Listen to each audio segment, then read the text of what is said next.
Agora, no Ponto Crítico, Fala Doutor, com o Dr. Paulo Viesili, o seu médico do coração. Fala Doutor. Me resta dizer nesta segunda-feira, dia 17, fala doutor. Falo sim, muito bom dia a todos os rádio ouvintes, bom dia tia aí, Paulinho. Obrigado. Nosso guru aí.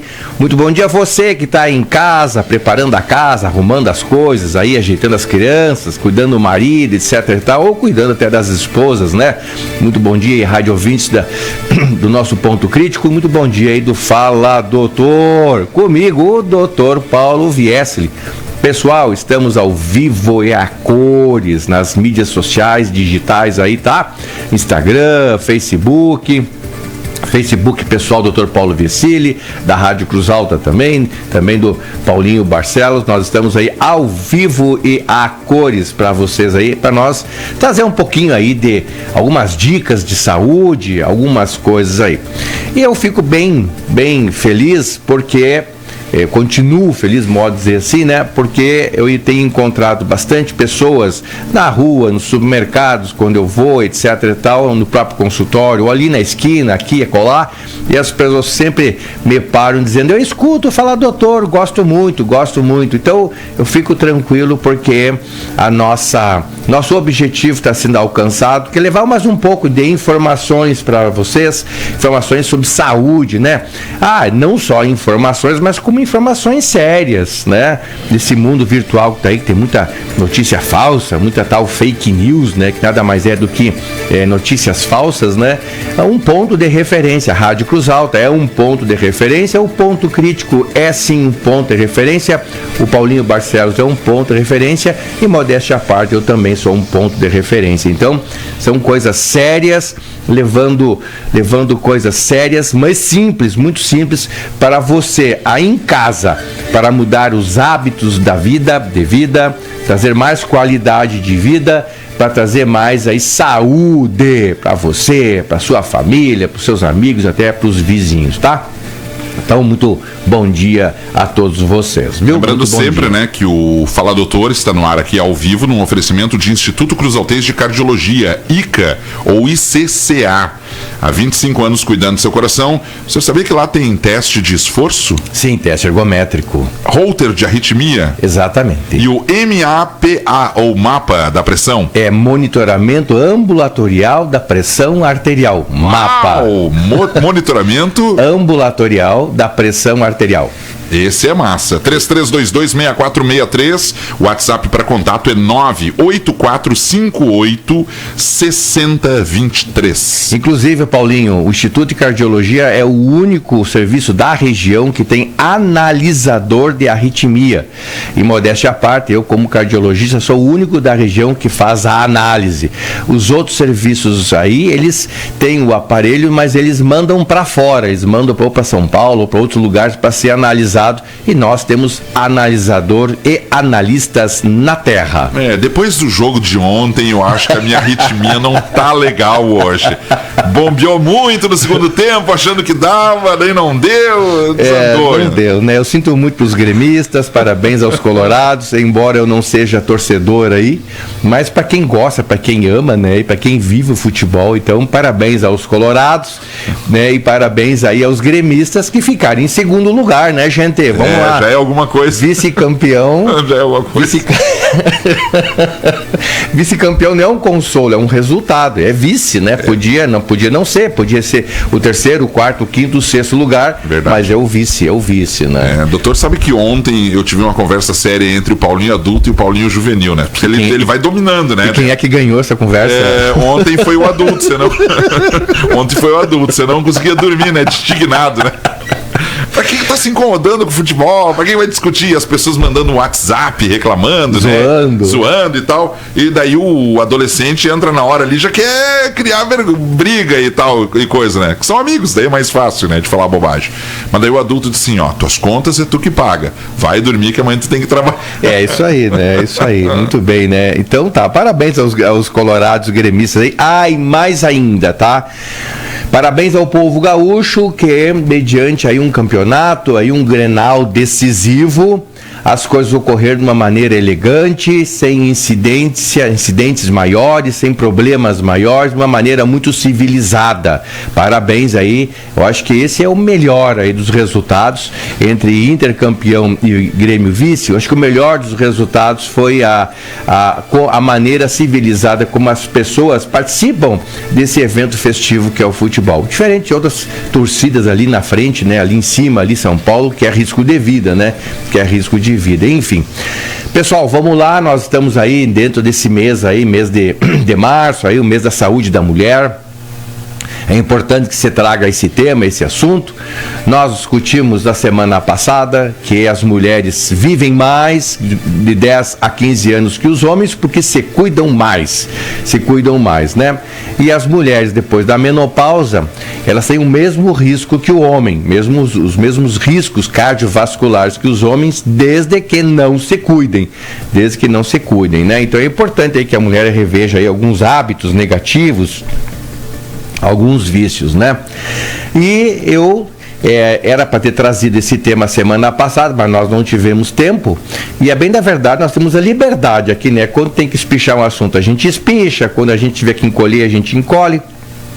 E eu não trouxe, então, semana passada, o assunto que é o câncer de colo uterino, né? Que é o segundo câncer mais comum em mulher, né? E primeiro, no modo geral, são cânceres de pele, né? Os cânceres de pele são os mais comuns. Segundo lugar, mama. Tá? A mama, que nós vamos discutir mais tarde, mais adiante, e hoje nós vamos discutir o câncer de colo uterino, algo totalmente prevenível. Olha só, gente, é totalmente prevenível, dá para prevenir, que maravilha, né? Dá para prevenir, né? Então isso é uma coisa bem importante, porque quando se tem algo que você possa prevenir, a gente tem que estar atento aí, né? Tem que estar atento e não deixar aí a coisa acumular. Vamos lá, o que é câncer de colo uterino, né? O que é cólon uterino, o que é o útero? Vamos lá, o útero, as pessoas sabem, mas às vezes é melhor repetir. O útero, né, é o aparelho feminino onde ocorre ali a reprodução fetal, né? Onde ocorre ali a nidação do feto, ele desenvolve ali até dar o nosso neném, né? Nosso bebê, né? Então o útero é muito importante ali nesse aspecto reprodutivo da mulher, né? E tem o cólon do útero, que é a abertura do útero, né? Que fica lá no fundo da vagina, Então o homem, através da relação sexual, o homem deposita o sêmen, né?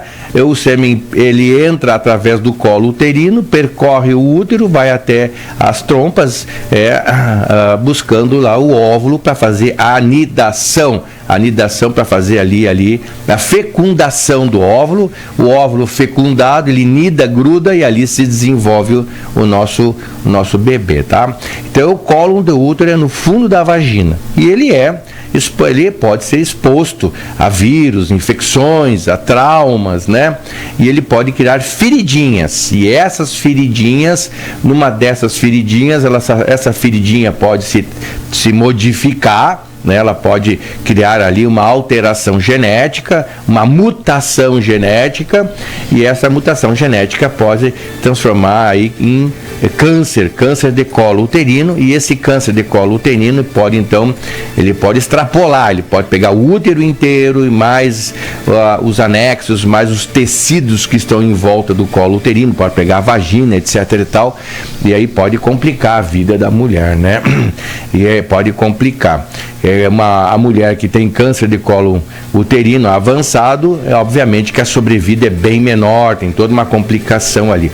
E esse câncer, ele é causado por algumas particularidades, né? Algumas particularidades, às vezes trauma, né? Trauma no coito anal, quando faz o coito vaginal, quando vai fazer a relação sexual, né?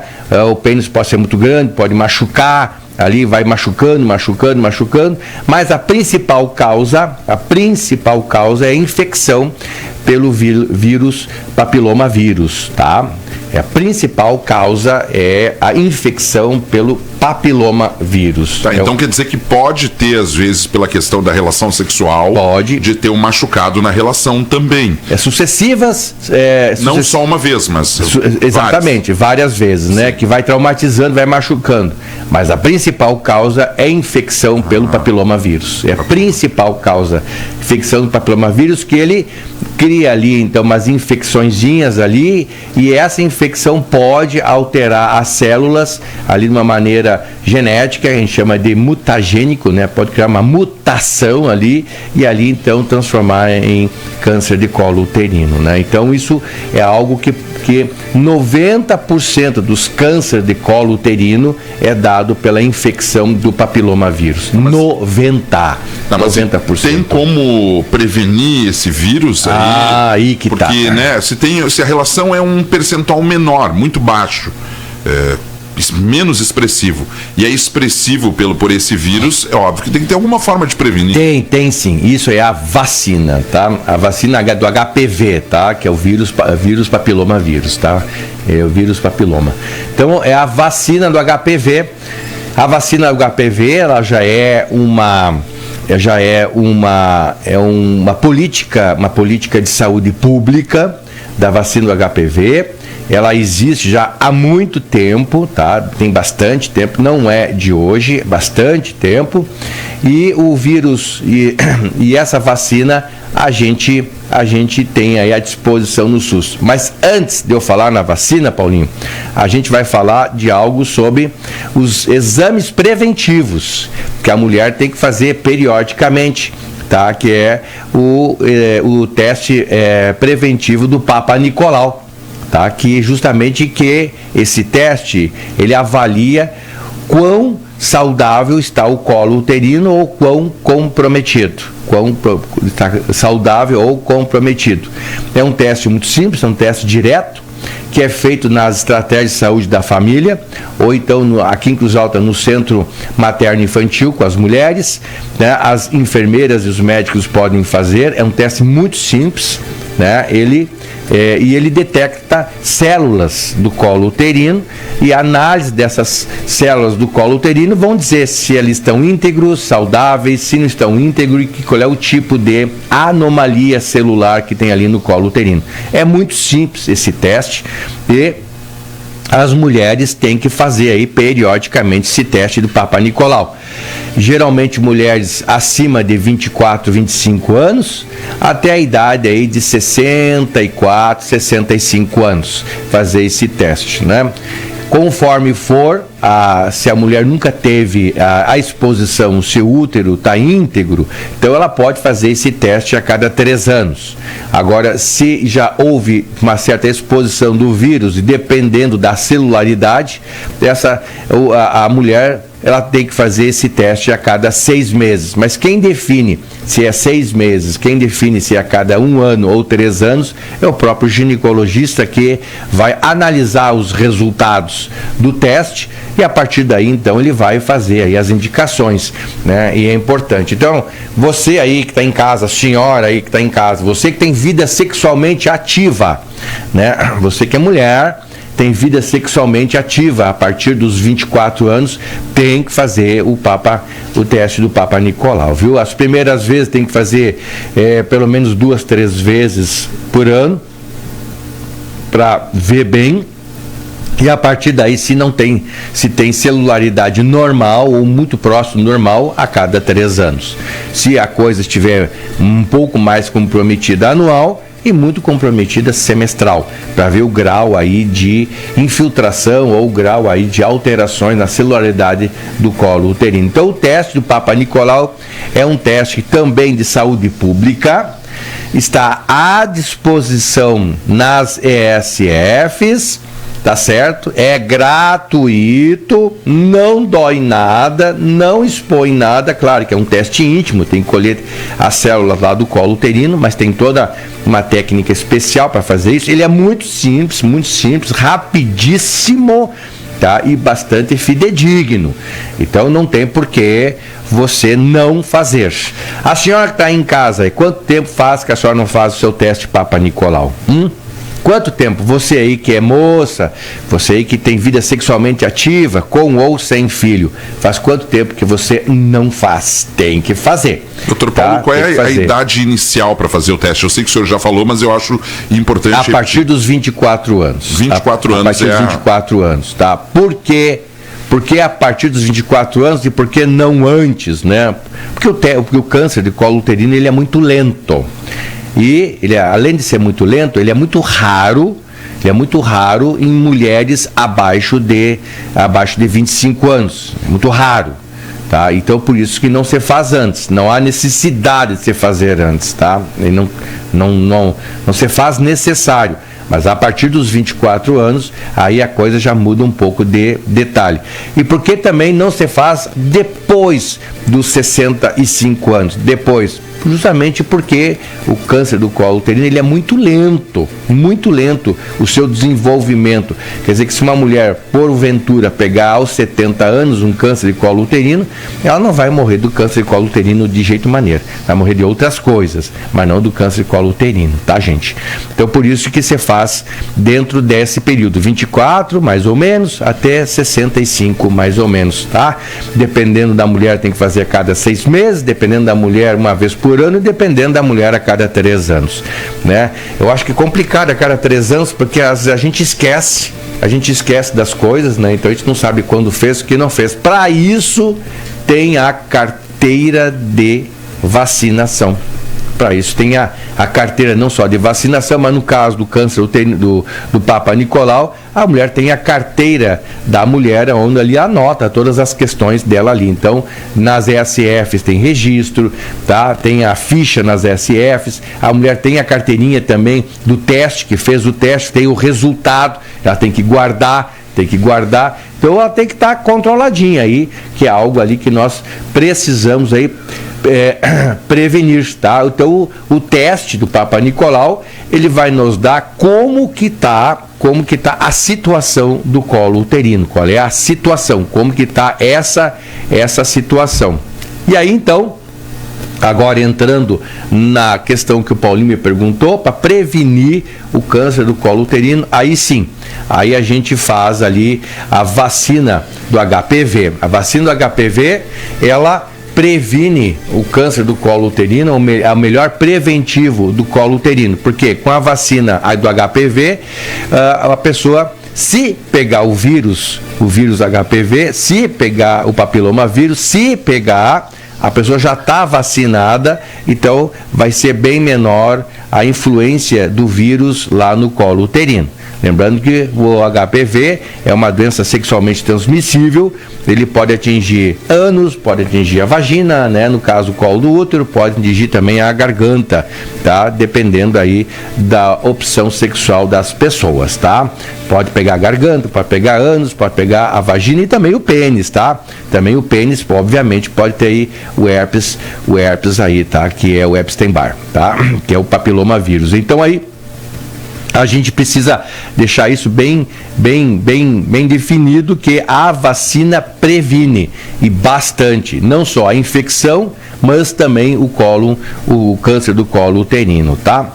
Quem é que pode se vacinar? De preferência, quem não teve ainda, tá? A preferência, é claro que todo mundo pode se vacinar, mas a preferência é para quem não teve o vírus ainda. E para quem não teve o vírus ainda, é quem não teve vida sexualmente ativa. Quem não tem vida sexualmente ativa são adolescentes. Então, crianças a partir de 9, 10 anos, até aí os 14, 15 anos, é a preferência dos adolescentes, tanto meninos quanto meninas, tá? Tanto meninos quanto meninas, mas principalmente as meninas, tá? Para evitar aí, à medida que vai entrando aí na atividade sexual, com a vida sexual, né? Então, ela já estando vacinada, ela vai prevenir a infecção do papilomavírus. Aí eu falei Epstein-Barr, mas é papilomavírus. Então, do papilomavírus, tendo vacinada, vai prevenir o papilomavírus. Prevenindo o papilomavírus, vai prevenir o câncer de colo uterino, coisa que já está bem definida. Então, às vezes as pessoas podem chocar: meu Deus do céu, a minha filha tem 10 anos, é virgem, não sei o que, não tem contato sexual, já querem vacinar. Exatamente isso que eu ia falar agora, porque nas escolas tem sempre essa preocupação. Para os meninos, eles acabam vacinando e acabou. O menino já não tem tanto preconceito e tal, mas nas meninas tem esse preconceito. Tem bastante preconceito. Então, assim, pessoal, muitas mães: não, mas eu vou vacinar, se ela não vacinar, não sei o que, vacina, não vacina, se vacinar tá dando um ok para a vida sexual. Não tá dando nada de ok, tá? Mesmo porque a vacina, ela só vai prevenir, tá? Vai prevenir a infecção do papilomavírus, que vai prevenir a infecção do câncer do colo uterino no futuro, tá? Mas a vacina do papilomavírus não previne outras doenças sexualmente ativas, tá?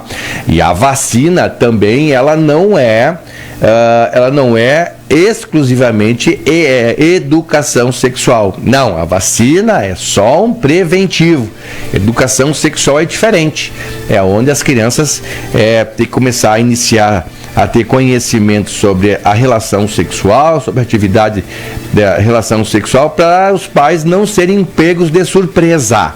Tá? Para os pais não serem pegos de surpresa.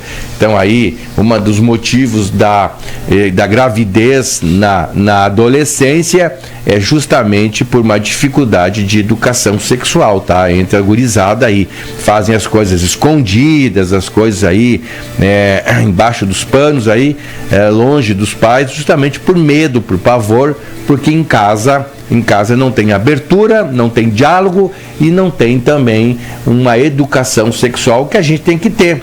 Muita gente tem medo, tem tabu, ainda mais quando misturam religião no meio. Botou religião no meio e a coisa complicou, porque tem muitos dogmas religiosos que dificultam uma boa educação sexual e também dificultam preventivos. Por exemplo, tem religiões aí, igrejas ali que são totalmente contra qualquer tipo de vacina e são assim, ideologicamente contra a vacina, né? Imagina, Deus não tem nada que ver com vacina, Cristo não tem nada que ver com vacina, mas tem religiões aí que são totalmente contra, né, a vacinação. É muito mais uma questão de dogma ideológico do que preceito religioso ou de algum preceito de educação religiosa. A gente acaba misturando, acabam criando aí adolescentes aí submetidos aí a medos e tabus, e acaba aí, em vez de informar, desinformando, em vez de educar, acaba deseducando, e aí crescem aí adultos ignorantes, no sentido de não conhecer as demandas da vida, as educações essenciais para um bom comportamento sexual, acaba aí de mais tarde aí fazendo bobagens, ou mais tarde aí até dificultando uma boa saúde sexual que nós precisamos ter também, Paulinho. É um problema muito sério, né? Muito bem sério isso aí. Eu ia ali fazer uma outra pergunta, e acho que dá tempo ainda, tem mais 2 minutos antes do break. Eu queria saber se existe também preconceito para o exame do Papa Nicolau nas mulheres, como também tem os homens em relação à próstata. Tipo tem. Assim, os homens retardam o máximo que podem fazer o exame de próstata. Isso Sim. é uma verdade. Sim. Tanto é que tem um mês todo de conscientização e ainda mesmo assim o homem poderia prevenir, acaba não prevenindo. Exatamente. E nas mulheres, o Papa Nicolau começa bem mais cedo. Bem mais cedo. E aí? Como é que é a relação delas com isso? Vai depender muito de casa, né? Vai depender muito de casa, porque em casa é que criam os preconceitos, né? Em casa, vai depender muito. Então, por exemplo, tem mulheres que elas tratam a realização do Papa Nicolau como uma coisa muito rotineira, muito simples, né? Como tem que lavar roupa, vou ali, lavar roupa, ali deu pra bolinha, tá? Uma coisa muito simples. Agora, infelizmente, não são todas, mas ainda tem mulheres, né? Que são mais pudicas, que são mais, assim, preconceituosas, né? Ou falta muita informação, tem muito essa questão aí religiosa, como eu já falei, de preconceitos, acaba então protelando, acaba negligenciando, não fazendo e jogando para frente, protelando aí a realização do teste Papa Nicolau. Doutora, desculpa interromper. Que é uma coisa simples para a mulher, né? É por causa da questão de ser um exame íntimo, é isso que vai ou... Sim, é por causa de ser um exame íntimo, mas no geral esse exame íntimo é realizado por mulheres, por enfermeiras treinadas, bastante treinadas, também por ginecologistas, tanto homem quanto mulher, treinados, bem treinados. É uma questão de rotina, uma questão de saúde íntima. Nós temos que estar com uma boa saúde, assim como o homem também tem que ter saúde no seu pênis, né? Tem que ter a saúde, boa higiene, bom cuidado, não pode ter nenhuma lesãozinha, não pode ter nada, né? Uma higiene bem feita diariamente, assim como a mulher também. A mulher tem que ter uma higiene uma higiene sexual muito importante, né? Higiene nos seus órgãos sexuais, higiene na vagina, na vulva, né? Tem que ter a higiene diária, né? Etc e tal. A mulher tem que estar sabendo do seu íntimo, se tem corrimento, se não tem corrimento, a cor do corrimento, né? Como é que é, quando é que acontece isso, quando é que não acontece. A mulher tem que estar bem acostumada em relação à sua intimidade. Ela tem que estar em dia. Enquanto que tem muitas mulheres que têm preconceito, que nem se tocam, nem se examinam de tamanho medo ou tamanho preconceito. Mesma coisa com as mamas. Tem mulheres que se tocam nas mamas para ver se tem algum carocinho, se não tem caroço, se tem alguma coisa puxando, se dói alguma coisa, que se examinam periodicamente.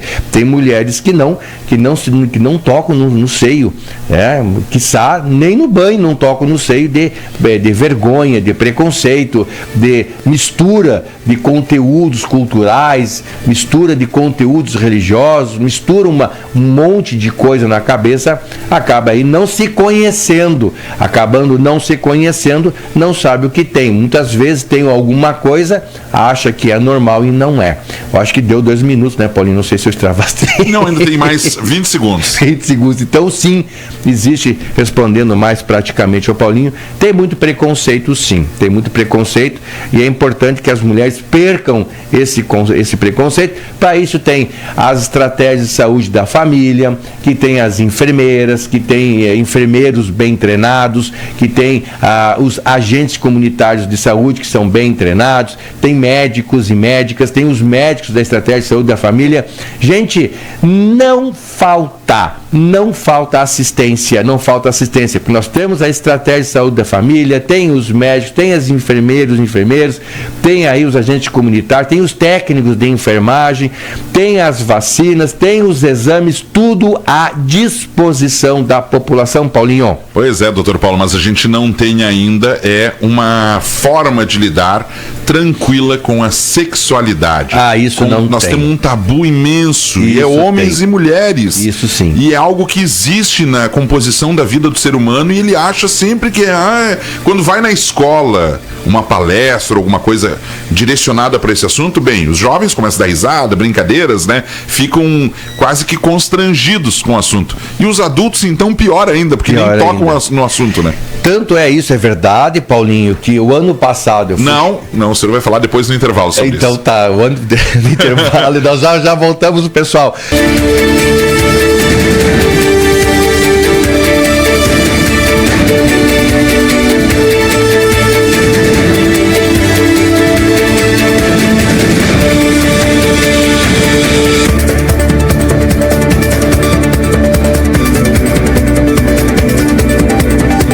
Estamos de volta no Ponto Crítico com o Fala Doutor, edição da segunda-feira, dia 17 de março do ano de 2025. O assunto hoje está sendo a saúde da mulher. Eu lhe interrompi, como eu sempre faço, né?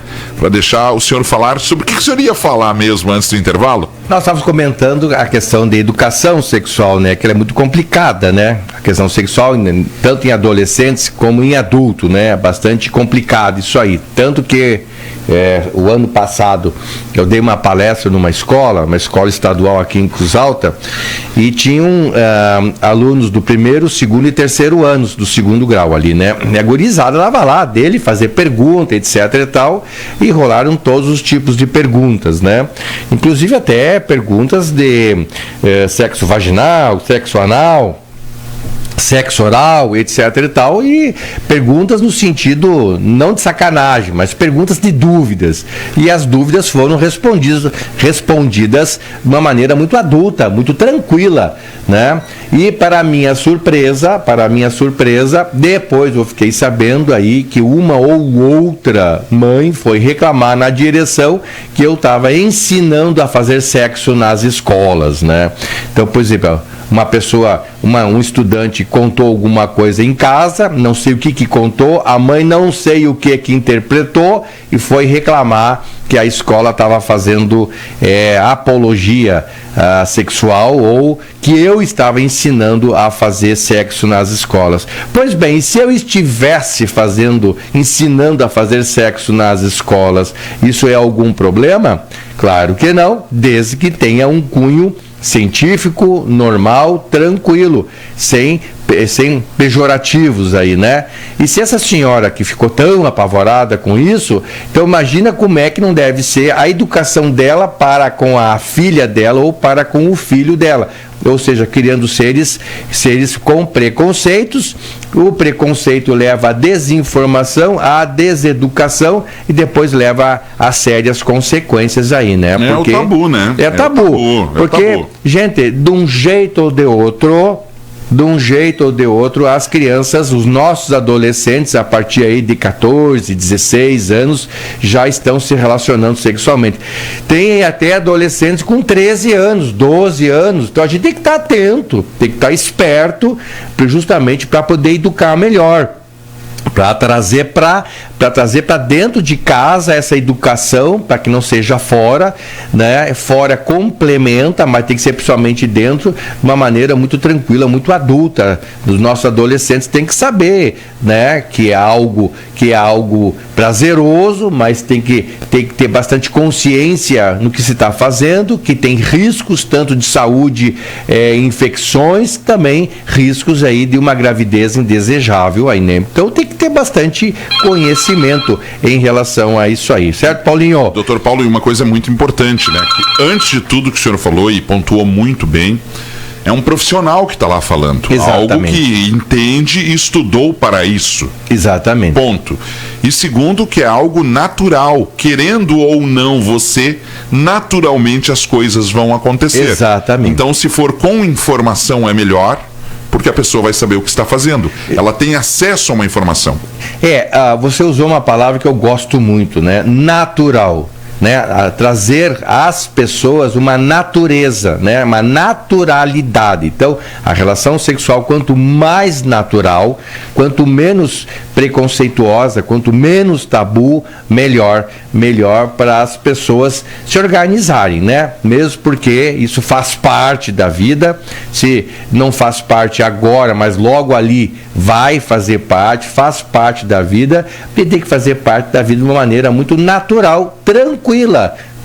Quanto mais natural, melhor para nós. Agora, quanto mais cheio de tabu, quanto mais equivocada, quanto mais preconceituosa, pior é, porque a pessoa não vai fazer relação sexual com medo, intranquila, insegura, cheio de pavor, cheia de medo, e tem ainda certas religiões que botam aí culpa, como demônio, como pecado, vai morrer no inferno. Então, algo assim que as coisas ficam difíceis para a mulher, né? Ficam difíceis para a mulher. Se por um lado tem que aprender a bem fazer e fazer bem naturalmente, por um outro lado existem as correntes opostas, né, que acabam dificultando, deixando em uma condição secundária, que mulher é um depositário do diabo aí, né, em relação ao sexo. Não é, né? Não é. Nós temos que trazer uma maneira bem natural. Então, Vou fazer um grande resumão aqui do nosso encontro hoje aqui,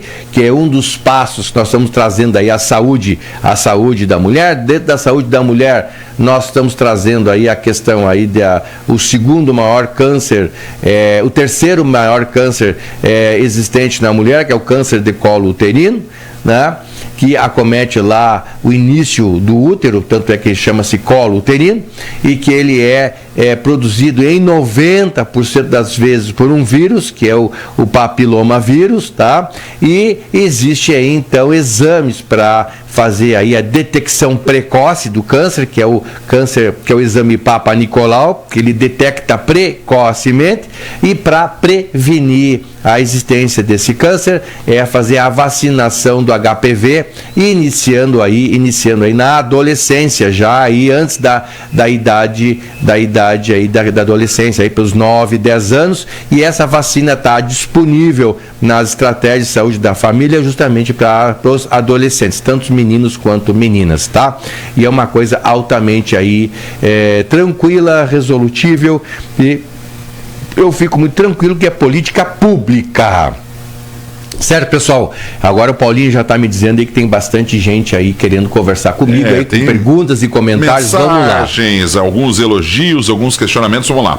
Ivani Marques, essa tá ouvindo a rádio. Bom dia, Paulinho e Amauri. Bom dia, Dr. Paulo. Uma ótima semana. Tô aqui tomando um mate, escutando no meu radinho o programa de hoje. Muito obrigado.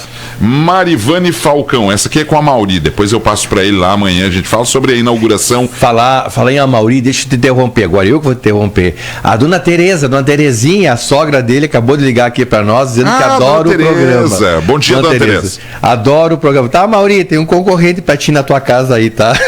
Com a tua sogra, tem que cuidar. A dona Tereza tá sempre ouvindo. Bem, a Mônica Mello é uma audiência internacional, ela tá lá na Alemanha. Olha que maravilha. Acho que é quase na fronteira com a Suíça.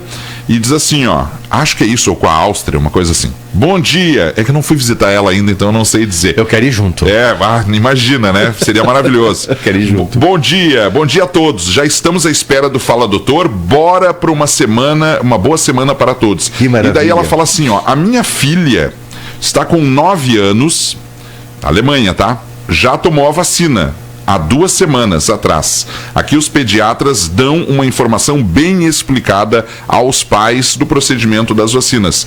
E como ela gostaria que minhas crianças tivessem essa oportunidade de ter tido uma aula de explicações com o Dr. Paulo Viessa. Muito obrigado. É um elogio muito bom. A nossa ideia não é ser professoral, não é fazer aula, é um bate-papo, um comentário. Pessoal, só lembrando aqui, antes que eu me esqueci, que a vacina são 3 etapas, tá? É 0, 2, 0 no momento, 2 meses depois 6 meses, tá? São 3 etapas, tá? Não é só uma, são 3 etapas. Mas eu acho que a Mônica está falando sobre a questão de ter a palestra na escola. Sim. Sim. Isso é maravilhoso, né? Sim, foi uma palestra muito boa, tá? É uma palestra para ser 1 hora, no fim a gurizada gostou, e eu fiquei muito impressionado com o nível das perguntas. A gurizada tá por dentro, sim, a gurizada vem estudando. E eles precisam ter credibilidade e alguém que os apoie. Muito legal isso aí. Legal, já me passou uma ideia aqui, depois eu vou confidenciar a ideia, eu vou fazer a ideia. Então vamos lá. Quero só ajuda, entendeu? Então vamos lá. E vou lhe interromper lá também, não tem problema. Ai, vai sobrar pra mim. Jane Wibelinger, bom dia, Paulinho. Olha, foge um pouquinho do contexto da temática do programa de hoje, mas eu gostaria de saber do Dr. Paulo sobre a pressão alta do meu filho. Ele tem 22 anos. Dr. Paulo, ele não bebe, não fuma e indicou nos exames pressão alta. Quais os exames que poderiam ser feitos para poder ter uma maior tranquilidade? 22 anos, é difícil que tenha pressão alta, tá? Então é difícil, assim, é bem difícil. Agora, para começar, bem rapidinho, para ele ter pressão alta, os pais, ou o pai ou a mãe, tem que ter pressão alta, tá? Porque aí a pressão alta é uma doença hereditária, a gente é genética, hereditária, a gente herda, tá? Ou do pai, ou da mãe, ou dos dois, é óbvio. Com 22 anos, ele tem pressão alta? Ele pode ter? Pode sim, mas é difícil, mas poder pode, tá?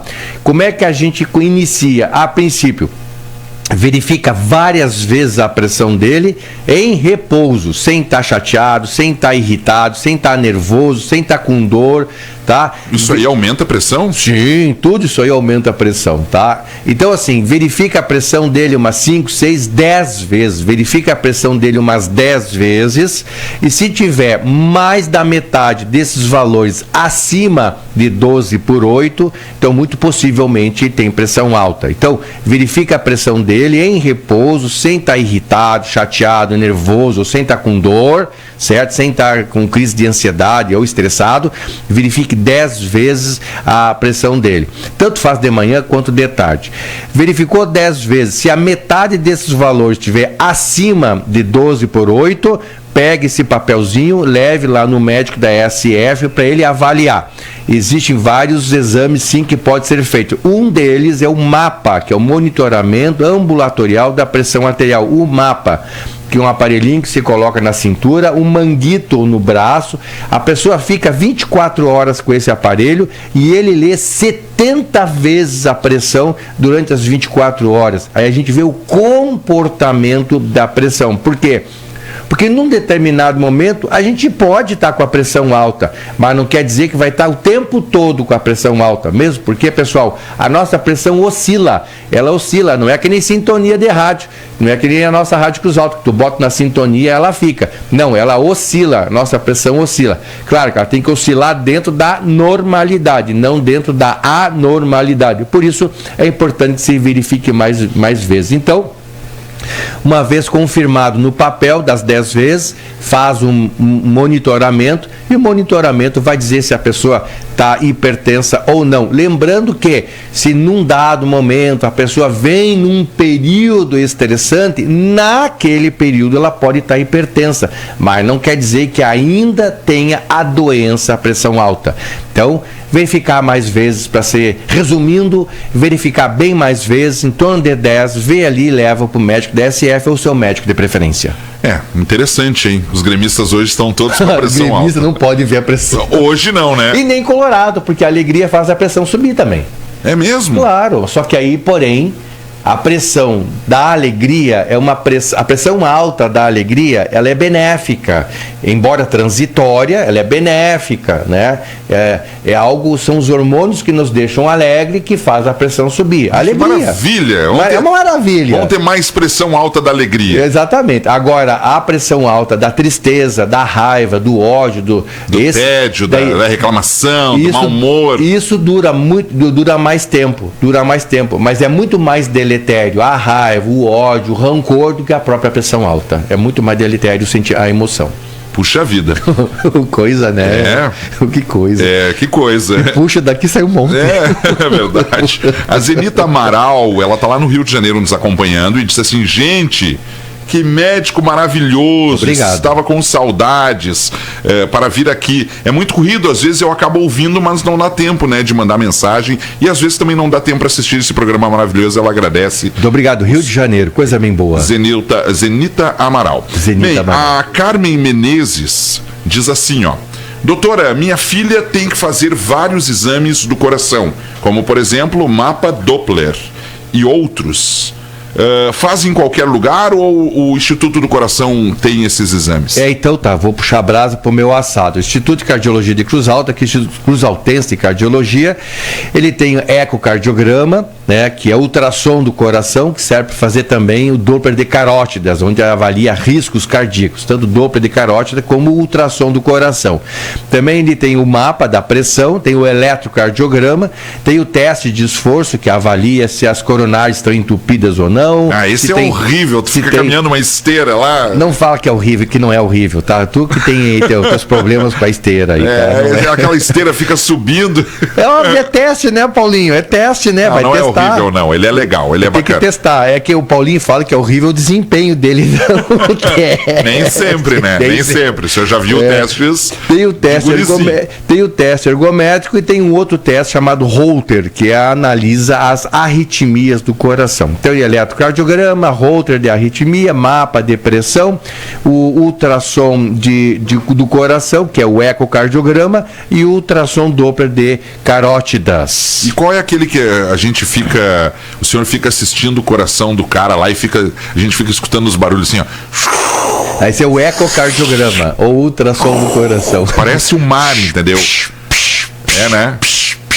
Esse é o barulho do Doppler. É o barulho do sangue nas válvulas do coração. Nós não escutamos, mas o ultrassom, olha o nome, ultrassom, ele tem uma potência de 20.000 vezes maior do que a nossa capacidade de escutar, né? Então, por isso que o ultrassom pega esse som lá dentro do coração. O senhor não acha que fica muito parecido com as ondas do mar, às vezes? Fica. Fica, né? Fica. Me chamou muita atenção isso. Esse é maravilhoso. Você faça sempre, que é bem bacana.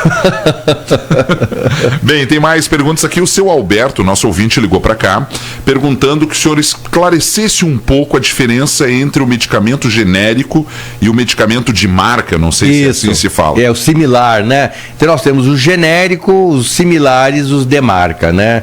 Então, os genéricos, pessoal, sempre tem essa confusão aí. Quero agradecer o seu Alberto aí, que é um assíduo ouvinte do nosso programa e sempre está contribuindo aí com o programa aí, muito legal. Pessoal, remédio, né? Então nós temos aí uma série de remédios, tem os remédios de grife, de marca, né? Cada laboratório tem o seu aí, né? Então, por exemplo, quando um laboratório desses famosos aí cria um remédio... Tipo aspirina, né? Sim, né? Tipo aspirina. Famosa, né? Mas como tem um remédio novo, quando um laboratório cria o remédio novo, então a gente chama remédio de marca e só esse laboratório pode produzir e vender.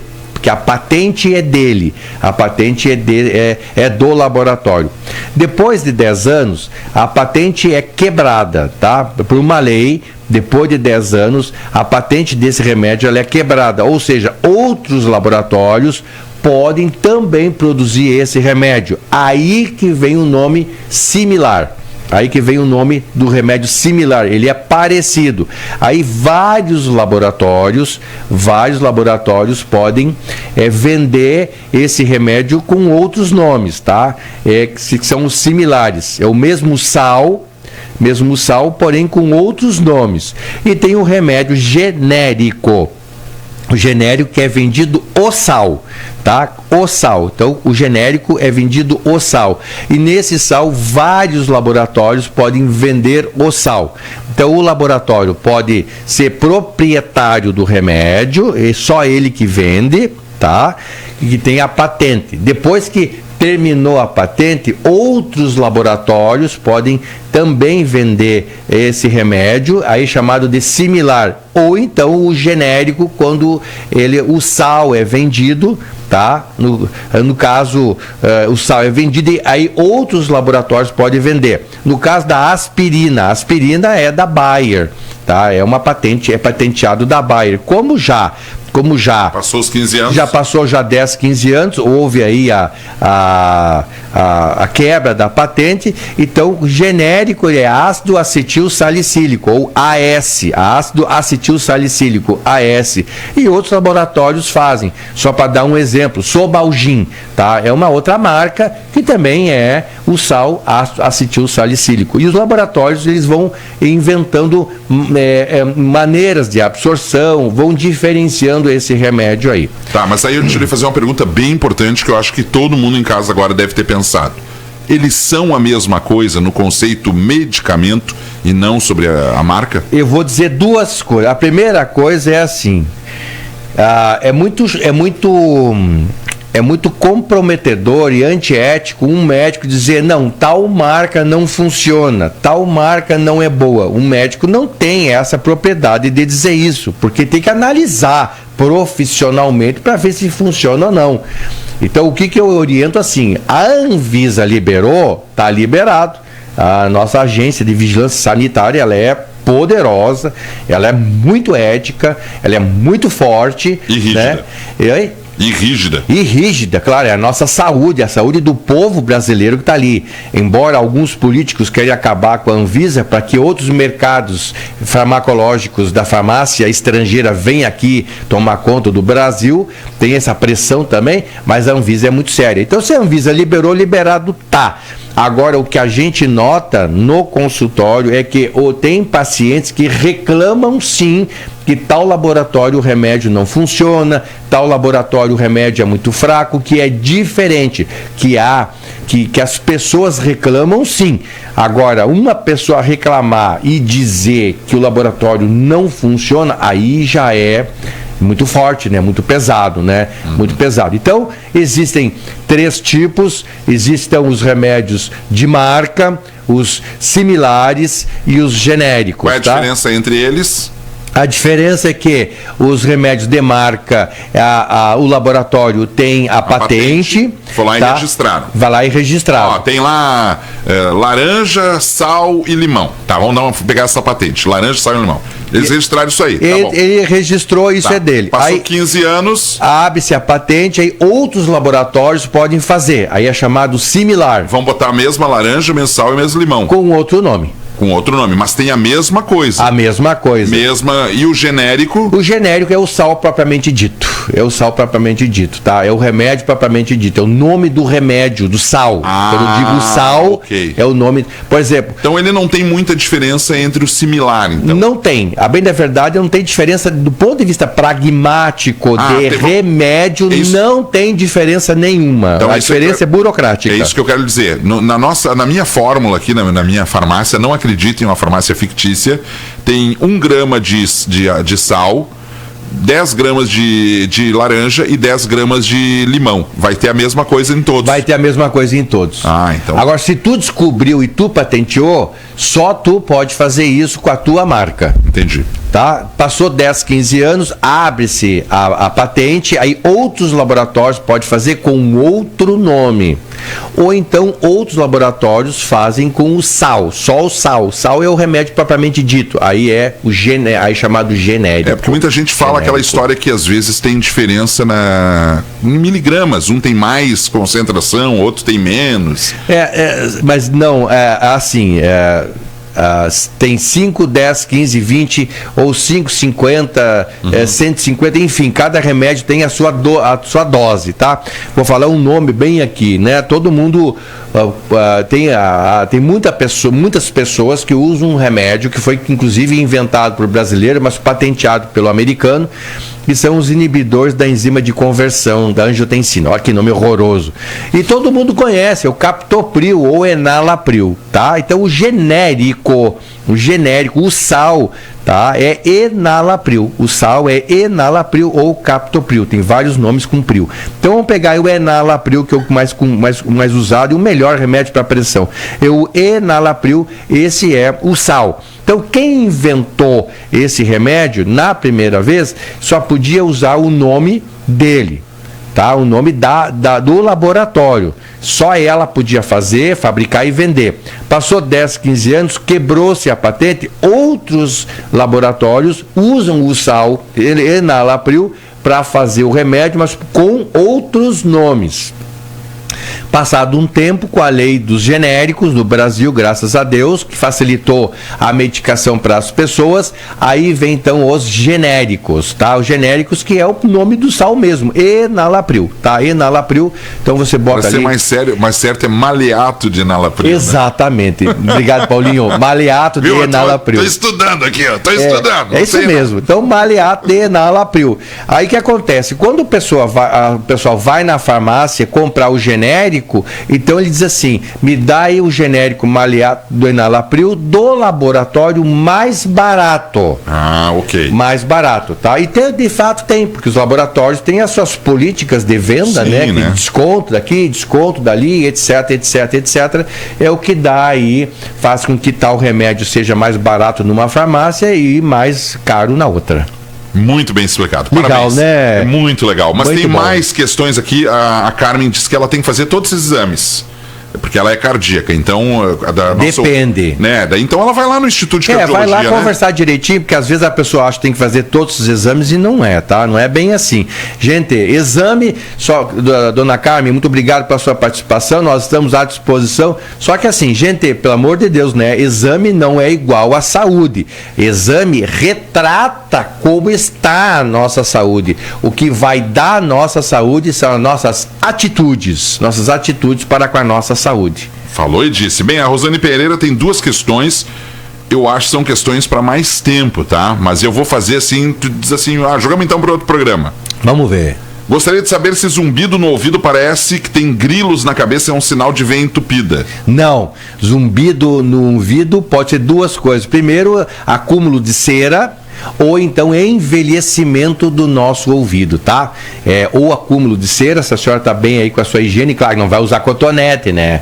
Tem que fazer a higiene do ouvido. Se tiver muito entupido, o médico da ESF pode fazer a limpeza, a higiene, ou então um médico especialista, um otorrino, tá? Isso se tiver acúmulo de cera. Ou então, se a senhora já tem mais de 50, 60 anos, isso pode ser já um sinal aí de esclerose do ouvido, ou seja, envelhecimento do ouvido. Ela também aqui fala assim, ó, quando acontece de aparecer sangue no olho e sentir apenas uma coceira no canto do olho, pode ser sinal de AVC? Não é. Não é. Então, geralmente, sangue no canto do olho, tá? Ou coceira, aí é fragilidade capilar. A pessoa vai lá, coça e arrebenta uma veinha, que é a fragilidade capilar. Não tem nada a ver com AVC, que é isquemia cerebral ou hemorragia cerebral. Nada a ver. Defina Regensburg.